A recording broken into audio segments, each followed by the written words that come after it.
जय सिया राम। जेहि विधि नाथ होई हित मोरा, कीजिए सुबेरु दास मैं तोरा। जेहि विधि प्रभु प्रसन्न मन होई, करुणा सागर कीजिए सोई। आप सभी का हमारे चैनल स्पिरिचुअल सर्वर्स में हार्दिक स्वागत है। आपका दिन शुभ हो। चैनल को लाइक फॉलो सब्सक्राइब करना ना भूले। सीताराम सीताराम। श्री रामायण कथा सुंदरकांड भाग 16। सीता का संदेश देना। समस्त वृतांत सुनने के पश्चात सुग्रीव सभी आगत वानरों सहित विचित्र कानों से सुशोभित प्रस्रवण पर्वत पर श्री रामचंद्र जी के पास गए।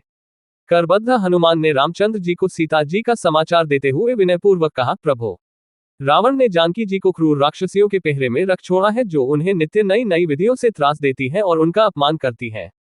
ये सब कुछ मैंने स्वयं देखा है। वे केवल आपके दर्शनों की आशा पर ही जीवित रहकर ये दुख और अपमान सहन कर रही है। उधर रावण निरंतर उनके पीछे पड़ा हुआ है।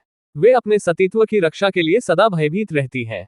इतना कहकर हनुमान ने सीता के द्वारा दी गई दिव्य चूड़ामणि श्री रामचंद्र जी को देते हुए कहा, नाथ, मैंने उन्हें आपका संदेश सुनाकर आपकी मुद्रिका दे दी थी। उन्होंने यह अपनी निशानी आपको देने के लिए दी है। सीता का संदेश पाकर श्री राम अत्यंत प्रसन्न हुए और उन्होंने उठकर पवनसुत को अपने हृदय से लगा लिया। वे बोले, हे अंजनी कुमार, सीता का संदेश मुझे विस्तार पूर्वक सुनाओ। उसे सुनने के लिए मेरा हृदय व्याकुल हो रहा है। राम का आदेश पाकर हनुमान कहने लगे, हे राघव, वे दिन रात आपका ही स्मरण करती रहती है। उनके नेत्रों के समक्ष केवल आपकी छवि रहती है। उन्होंने संदेश भेजा है कि रावण ने मुझे 2 मास की अवधि दी है। इस अवधि में आप मुझे उसके हाथों से अवश्य मुक्त करा लें। यदि इन 2 मासों में आप मुझे मुक्त न करा सके तो मैं अपने प्राण त्याग दूंगी। आप तीनों लोगों को जीतने की सामर्थ्य रखते हैं और आपकी अपूर्व क्षमता में मुझे अटल विश्वास है।